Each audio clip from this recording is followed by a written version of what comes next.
हाँ, है। जो वेंटिलेटर पे डाल देते हैं ना लोगों को, वो बहुत बड़ी प्रॉब्लम है। लोग घबराते हैं कि देखिए कि 10 दिन पे वेंटिलेटर पे डाल दिया, आदमी मरा है कि जिंदा है, आपको बताएंगे नहीं, बस आप फी भरिए तब आपको लाश दे दी जाएगी। ये देखिए बहुत बड़ा एक मिथ है। मैं आपको आपको आपने बात की तो मैं आपको अभी क्लैरिफाई कर दूं। हाँ वेंटिलेटर पे पेशेंट को रखा जाता है, उसकी सेट रीजंस होते हैं क्यों रख रहे हैं पेशेंट को वेंटिलेटर पे। जी। पेशेंट अपने सांस नहीं ले सकता, पेशेंट हम्म। का होश नहीं है, पेशेंट अनकॉन्शियस है। ऐसे में आप पेशेंट को ऐसा नहीं छोड़ सकते ऑक्सीजन के साथ, क्योंकि उसकी सिचुएशन पुल अप कर जाएंगे, आपको वेंटिलेटर पे रखना पड़ेगा।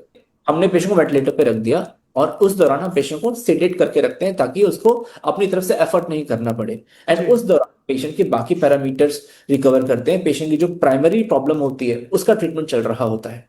जी। अब आप आईसीयू में देखेंगे पेशेंट वेंटिलेटर पे, आपको लग रहा है पेशेंट तो हाथ पैर नहीं चल रहे हैं। अरे जी। भाई पेशेंट सेडेटेड है इसलिए उसके हाथ पैर नहीं चल रहे हैं, या फिर पेशेंट की प्राइमरीली प्रॉब्लम इतनी खतरनाक है कि इसलिए उसके हाथ पैर नहीं चल रहे हैं। तो जी। लोगों को ऐसा लगता है कि मरे हुए पेशेंट को वेंटिलेटर पे रखा हुआ है। भाई ऐसा नहीं हो सकता। आप हम्म। पेशेंट अगर मर चुका है ना, आप उसको वेंटिलेटर पे रख ही नहीं सकते हैं। जी। आपको कुछ घंटों के अंदर पता लग जाएगा कि पेशेंट मरा हुआ है, इसकी बॉडी अपने आप ही डिकम्पोज होना स्टार्ट हो जाएगी। तो ये हम्म। बहुत बड़ा मिथ है जो कि मीडिया में चलता रहता है। आए दिन हम खबरें सुनते हैं मीडिया की तरफ से, फिल्मों में तरफ से, खास तो जो खबर फिल्म है उसमें इस तरह की बातें नहीं दिखाई डॉक्टर गई हैं चावला, कि जब यू वर मीडिया में रिप्लाइंग टू। एथिक्स नहीं रहे हैं, जी। कि कहीं पर भी एथिक्स नहीं रहे हैं, तो आप ऑफ खाली कोर्स जर्नलिज्म में डॉक्टर्स भी पर नहीं क्यों रह कह गए। सकते? अगर आप इस तरीके के वेग स्टेटमेंट अगर पास करते हैं ना मीडिया में या फिर फिल्मों में, तो लोगों का विश्वास उठ जाता है, इससे लोगों का हम्म। नुकसान होता है। ठीक है, अगर हमने बोल दिया कि डॉक्टर जबरदस्ती वेंटिलेटर पे पेशेंट को रख रहे हैं, तो जिसको वाकई में जरूरत होती है ना वेंटिलेटर की, वो बेचारा, उसके दिमाग में डाउट होने लगते हैं, वो जी। फिर गलत डिसीजन लेता है। वो वेट करता है, तब तक पेशेंट की हालत क्रिटिकल हो जाती है।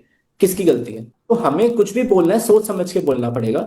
हमें उसकी तह तक जाना पड़ेगा, क्या जी। हुआ। ऐसा मीडिया स्टेटमेंट पास कर रहे हैं against health care, against doctors, you have to be little introspective. क्या क्या लिख रहे हैं? You have to hmm. Be investigative. Exactly आप क्यों बात कर रहे हैं, क्या उसमें उसका लॉजिक है। अगर आप ऐसे ही एक स्वीपिंग रिमार्क पास अगर कर देते हैं, तो उसके आगे बहुत प्रॉब्लम्स हो सकती हैं। डॉक्टर और पेशेंट का जो रिलेशनशिप है वो खराब हो सकता है, पेशेंट के दिमाग में मल्टीपल चीजें दौड़ सकती हैं और फिर वो गलत डिसीजन ले लेंगे अल्टीमेटली। ये हमने देखा है छोटे छोटे शहरों में, जो डॉक्टर्स हैं जब उनको लगता है कि पेशेंट बचने वाला नहीं है, वो रेफर कर देंगे बड़े हॉस्पिटल्स में, because they don't want to be beaten up in a small city. मतलब ये भी हालत है सरकारी हॉस्पिटल्स में। ऑब्वियसली और वो इसलिए है क्योंकि कहीं ना कहीं मीडिया अपने दायित्व, मतलब जो भी रिस्पॉन्सिबिलिटी ना कहीं उसको सेंसेशनलाइज कर रहा है चीजों को। हम जी। न्यूज में सुनते हैं कि रेसिडेंट डॉक्टर को मार दिया। अरे भाई रेसिडेंट डॉक्टर 36 घंटे ड्यूटी कर रहा हम्म। है ना, 36 घंटे 48 घंटे बिना सोए ड्यूटी कर रहे हैं, उसके जी। साथ उनके साथ मारपीट हो रही है।